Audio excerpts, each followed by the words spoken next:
Good evening, everyone, and thank you for watching NBC6 Voices on our Facebook and YouTube pages. I'm Jawan Strader. So much to get to tonight. A lot is happening. Around the world, nations of people are calling for change and protest against their government. And well, these past couple of days, thousands have taken to the streets calling for action and international aid against the Cuban government.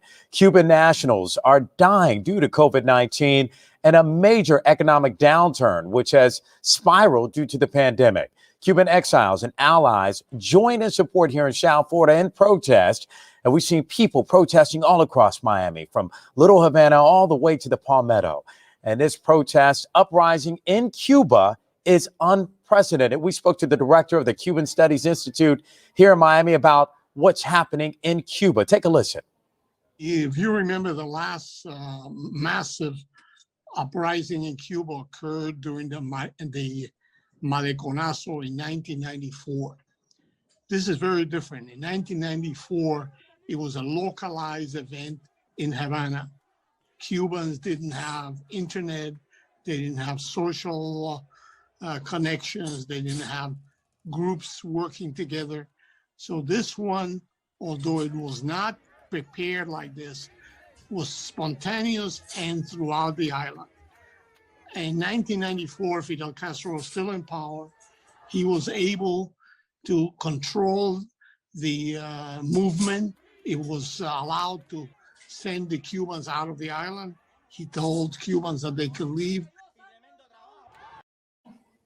And of course, we will continue to keep a close eye on everything that is happening in Cuba. It's ever changing. It's still developing. And you can always tune into NBC6 on air and online at NBC6.com. And that is on our website. You can also follow us on our Instagram page as well for the very latest on what's happening there. We're going to have a lot more on that throughout the night on NBC6. So keep it locked right here. All right, now to the crisis in Haiti. Last Wednesday, the sitting president of Haiti, Jovenel Moise, was assassinated in his home. And First Lady Martine Moise is still recovering after being shot near her husband. The attack on the president is being called unexpected and comes as a total shock to the Haitian leaders and other world leaders. The White House has stepped in, sending the FBI to Haiti to investigate this crime. Now, in surveillance video, you can see several heavily armed men outside the home of President Moise. Since the investigation began, officials reported that those men were speaking Spanish. We have since reported that those men were from Colombia and have been arrested as suspects in the assassination. Now, two men with ties to South Florida were listed as prime suspects in the assassination as well and have been taken into custody. But this story continues to change. Most recently, we're learning about a man living in South Florida who is accused of being a key figure in the assassination, Christian Sinan, who was arrested in Haiti. He's a Haitian doctor who once expressed a desire to lead Haiti in a YouTube video. Now the White House, as we said, they committed to sending FBI in order to help with the investigation, but not so as far as troops are concerned. So please welcome, joining me now is Haitian journalist James Pierre. I love having James to the show because he always breaks down everything in layman's terms. He lets us understand kind of what is going on there. So James, welcome. Thank you so much, John, for having me. You got it, James. Well, first and foremost, when this happened, when you heard about the president of Haiti being assassinated, what went through your mind as a Haitian American journalist? Well, as you know, we all woke up around 4 or 5 o'clock in the morning with the news that the president of Haiti was being assassinated inside of his residence. So it was a shock. I couldn't even believe it until, I did my research and talked to so many people on the ground. And we find out that it was real. It wasn't like a joke. Remember that the president several times spoke about a coup against him. We thought that, okay, that may be another joke. It's not true. Then, well, we have it now. It's confirmation that the president is dead, being tortured.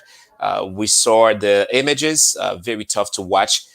Even an animal doesn't deserve to be killed that way. Yeah, and we're hearing reports on the assassination.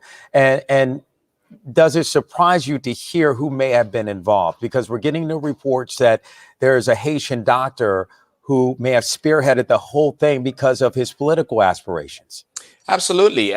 We know for sure that the president had many enemies, including inside of his own party, PHTK. But we never expect that. Now we are receiving more details about the assassination, and I keep shaking on my head and said, "Whoa, wait a minute! Things are changing rapidly."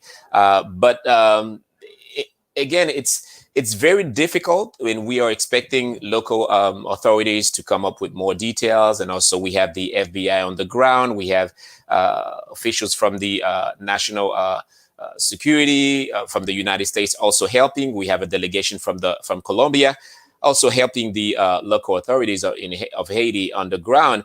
But we are getting details, and they are very disturbing knowing that this group, how they enter in the country easily, months before the assassination, how they took time to study the residence of the president, especially no confrontation. They get in and out instead of the residence of the president without any confrontation whatsoever. When we know now the chief of police of Haiti revealed that they had more than 20 police officers, specialized police officers securing the residence of the president. We had no exchange, gunfire, and they enter in and out to commit the crime. Yeah, how does that happen? I mean, how does that happen? Of course, everyone's talking about it's an inside job. How does something like that happen? According to information that I have so far on the ground, the gunshot started around 10, 11 o'clock. It took about 15, 20 minutes, gunshot sporadically around the area of the residence of the president. The president called the head of security and said, I do not like what I'm hearing so far, noise and gunshot. We need to make sure that I have reinforcement. Apparently, the chief of police said, the chief of head of security for the president said he called the chief of police saying that we may need backup. Backup never arrived. And around 11 to midnight, that's when they proceed inside of the residence of the president, knowing that even before they make their entrance, they make announcement, which gave the police officers enough time to prepare for an attack. They use a megaphone to say, "Hey, we are so and so," which they are not. They said that they were. It wasn't a DEA operation, which for our viewers we have to clarify it wasn't. And then they asked the police officers to drop down their weapon, and they entered easily inside of the residence of the president, knowing that when you enter the gate, there are different levels that you have to pass by before you enter the bedroom of the president, and they entered easily to commit the crime. So James, right now, Haiti, I think is pretty much in shock. I mean, people in South Florida who are Haitian Americans are in shock. What's next? What's next for Haiti? What's next for Haiti? And I think that we are starting to see on another political turmoil. The opposition leaders, they were saying before the assassination of the president, "Oh, we have a plan. We know what to do on the ground. Do not worry about it." But apparently it's not the case. Days after the assassination of the president, we are seeing now opposition leaders fighting to elect who's going to be the next president of Haiti. They still cannot come up with a plan.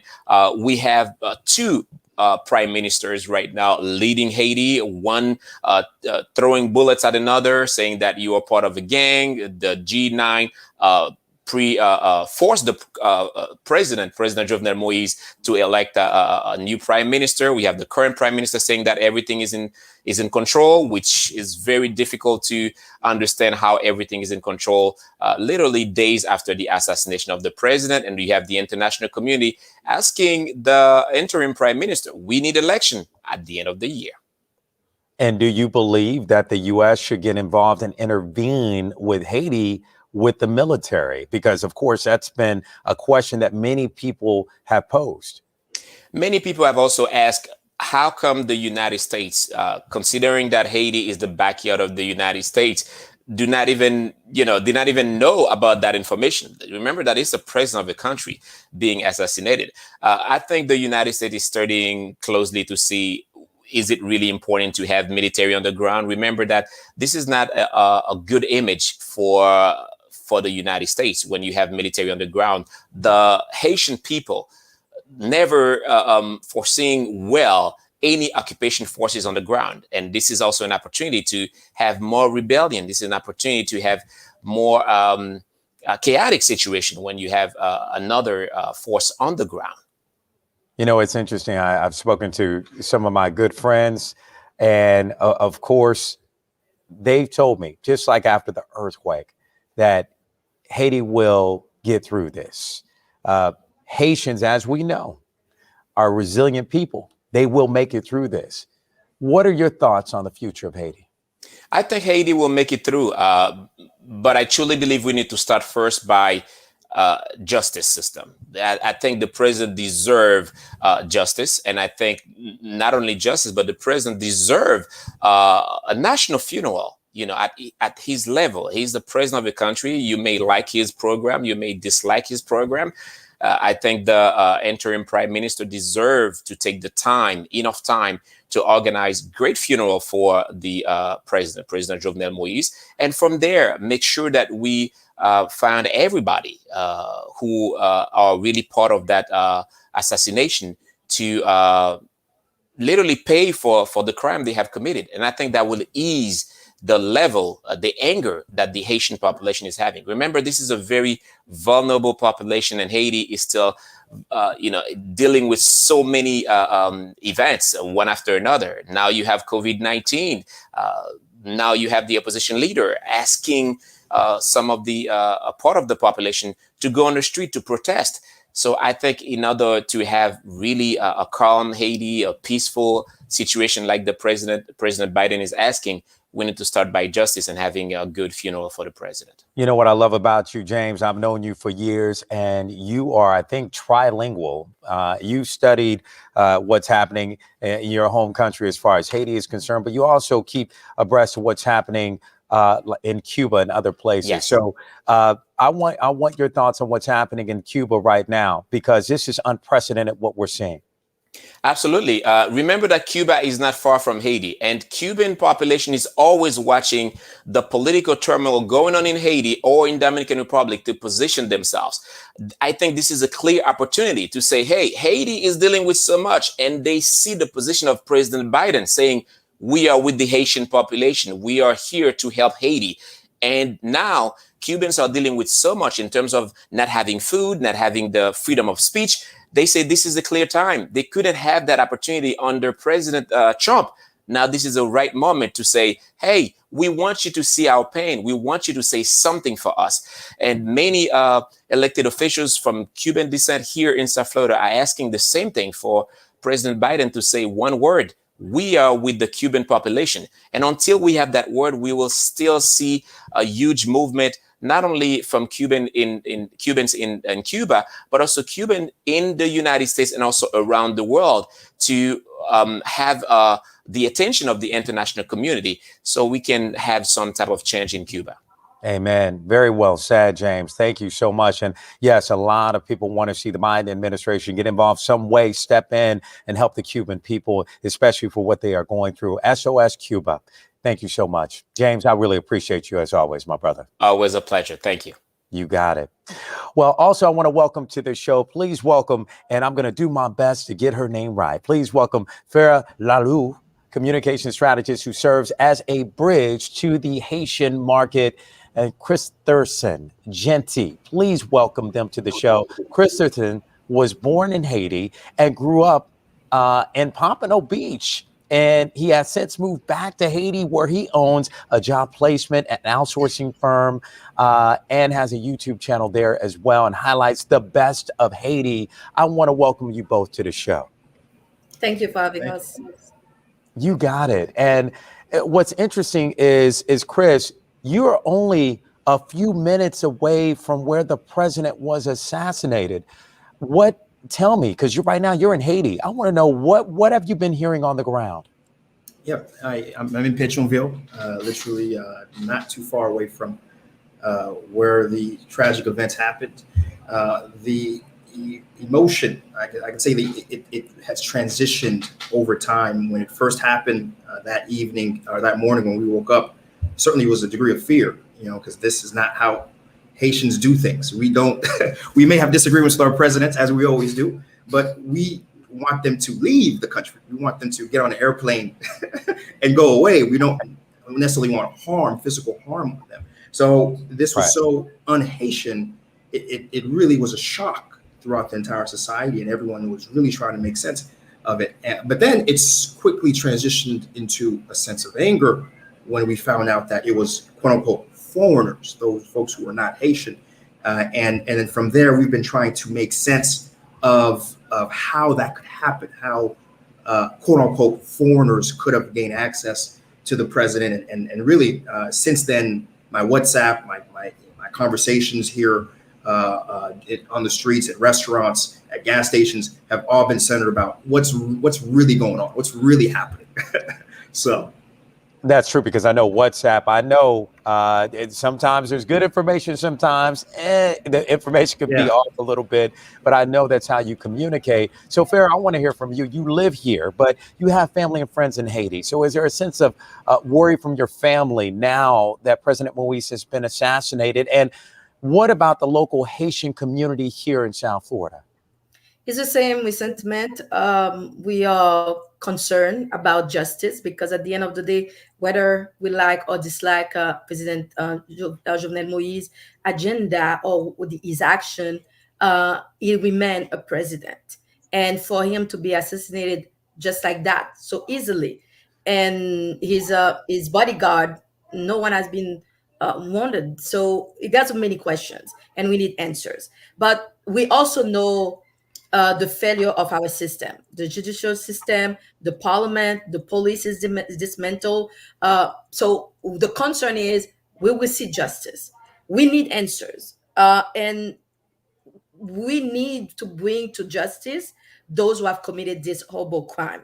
And if we don't do that, if we fail to do that, because we have seen Haiti as a pattern in the history, as a pattern of high profile people or crimes, massacres in the ghetto have been done, and no answers, no one has been identified, no mastermind has been brought to justice. And that's the major concern now. We think that, yes, as a nation, we know how fragile is our system. We cannot do it on our own. We will definitely need the support, the technical support, and the assistance of, for instance, country like United States, who can help us to not only conduct the investigation and to bring to justice the masterminded who commit this crime. But our concern, we don't want to see 1915 back, because back in the days in 1915, we because of political turmoil, there was a president, Guillaume Sam, who was murdered in the palace, and a couple of days later, United States came, occupied the country, and that's why we see United States occupation for 18 years, from 1915 to 1924. We are concerned about that. We don't want to see that, but we want to. We think that we need the emergence of a new leadership, because we cannot continue to go to this pathway where we go into hell. The people are asking for basic things. We want to live in our country. We deserve dignity. We deserve peace. We deserve food security. We deserve jobs. That's all they ask. That any other nation. Why they cannot get that? Because there's a leadership issue, and I think that for too long, United States have been silent and supporting corrupted leaders just because they have in United States you have. Well, it sounds like you want the United States to get more involved in involved in a way, because they have been involved. But what we're asking is a change of policy, because racism also, and we have to say it, since the foundation of this country, of this nation, of this Black nation, racism has stand the foreign affairs policies of United States toward Haiti, and we need to review that. We need to review our relationship with United States, and that's what the conversation is our concern for to not have occupation again, but Yeah. also justice must be served. Justice must be served, and that's of course the number one thing. And so, Chris, I want to get to you. What is the talk on the ground there in Haiti when you hear about Dr. Christian Emmanuel Sanan, who aspired politically to be in power there, and that he may be the mastermind behind the assassination of Moise? What has been the talk? For us, I can tell you, it's unbelievable. Not too many of us have really knew who this guy was until his name came on the news wire here through the police when they announced they made this major arrest, and we have the mastermind, which is really the first time that's ever happened in Haiti, where we've actually gotten the mastermind. So I think the mood, quite frankly, is we don't pessimistic. We're not too sure what to make of it. And I can tell you I think a lot of the folks are slowly actually starting to transition away from paying attention to the story. It can surprise you. I think a lot of us here are much more focused on the economic day-to-day issues. Yeah, we're dealing with a gas shortage right now. We're dealing with issues in terms of inflation right now. So I think the population as a whole is really starting to feel a sort of apathy towards this investigation and what's being thrown our way, because a lot of the points that don't make sense aren't being explained yet. For example, why did the mercenaries slowly move away? I think we all have watched enough Michael Bay movies to know. Folks jump in the helicopter and fly away to the sunset, right? And so all these factors are coming together, and I can tell you this Dr. Sanon individual. Again, I know a lot of folks who are in the political commentary sphere.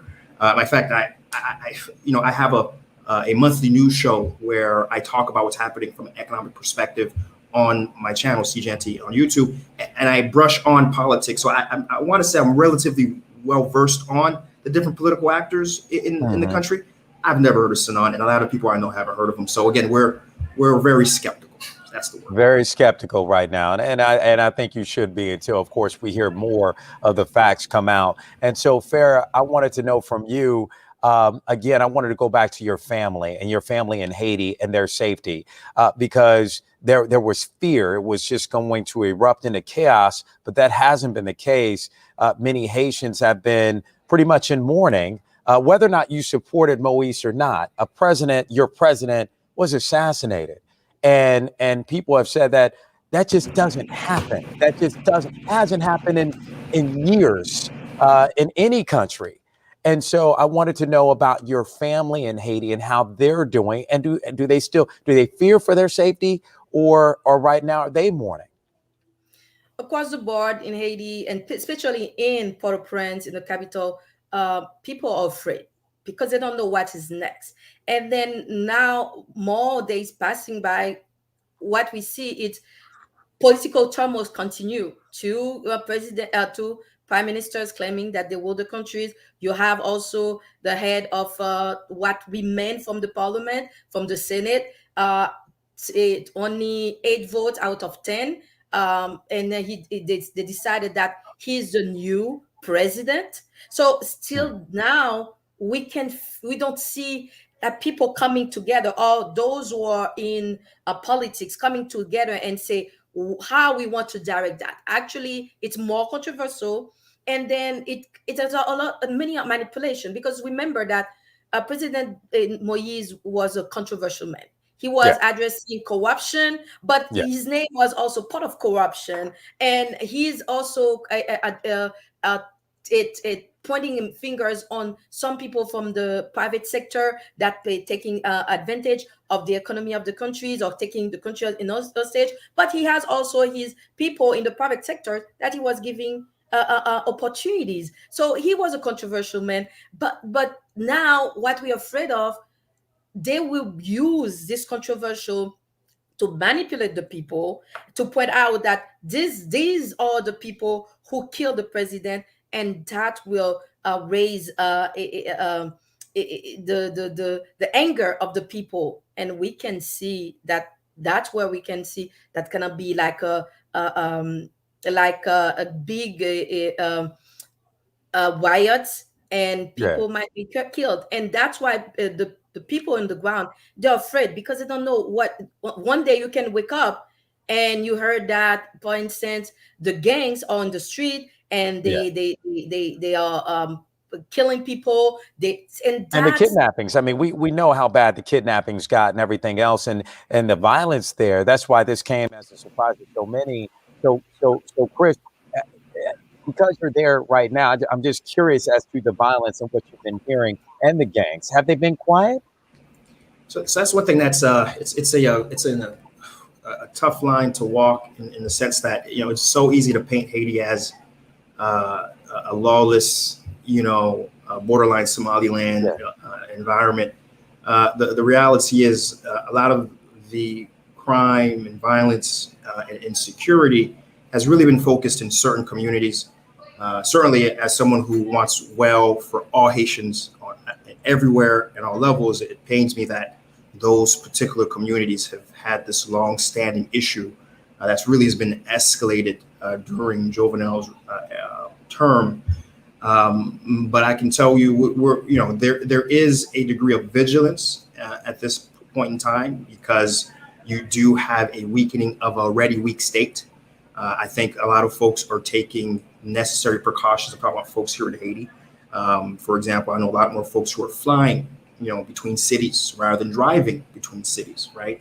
But at the same time, too, I know folks who are still going on with their routine, going on with their plans to travel, to marry. Life goes on, is what I'm trying to get at. Life goes Yeah. on, and it really isn't this wasteland of violence and mayhem that so many folks are unfortunately repeating.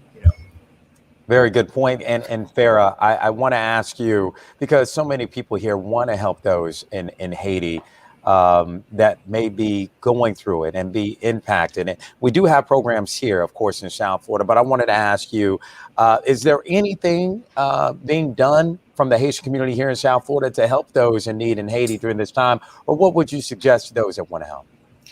the Asian diaspora with their fingers have always been in the front line helping Haiti. Either it's by remittance, money transfer, or helping contributor for schools or food. They have always been in the front line helping the Asian peoples.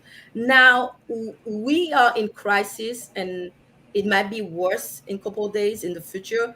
We need to be come together to empower the people and to organize them and to put pressure to the not only the leaders in Haiti but also to the international community and especially to the Biden administration so they can do the right thing, because we cannot continue to help people with pittance because it's not for their dignity. What we need also, we need to promote the emergence of a new leadership, people who are capable, people who have Haiti in their heart, not opportunists. Because we see many people, they are opportunists. They're on the front line. They're talking about Haiti, but they're calling themselves leaders. But in fact, in their action, you see the opposite, and that's why we're having in Haiti.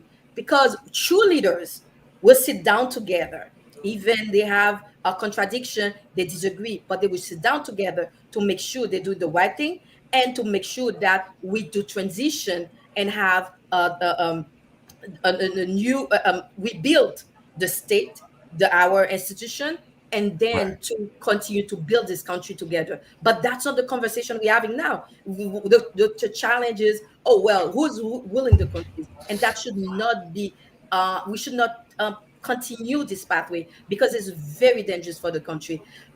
Helping, it's good, but I'm calling to the American people to uh, don't just see Haiti as a failed state, but go to the roots, educate yourself, because Haiti as a country that we have suffered a lot because they have tolerated the co-opted, the criminals to Hmm. become our leaders. And we must stop that. And we must educate not only the Asian people to learn about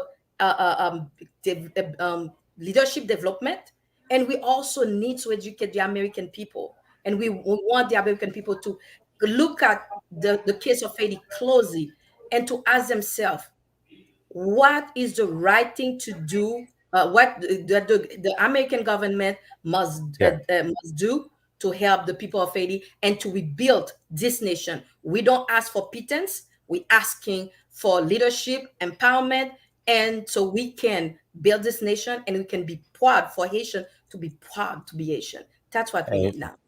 amen. Fair. Thank you so much. Very well said.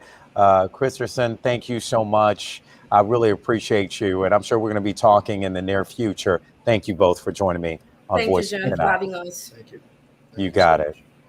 And ladies and gentlemen, you can watch this episode on our Facebook and YouTube pages on Saturday morning at 9 a.m. Be sure to follow me on Instagram and Facebook. I'm at Jawan NBC6. And you can also message me on social media if you have a story idea. Before we go, remember, education is the key to success. If you believe, you will succeed. We'll see you next time. Have a great week.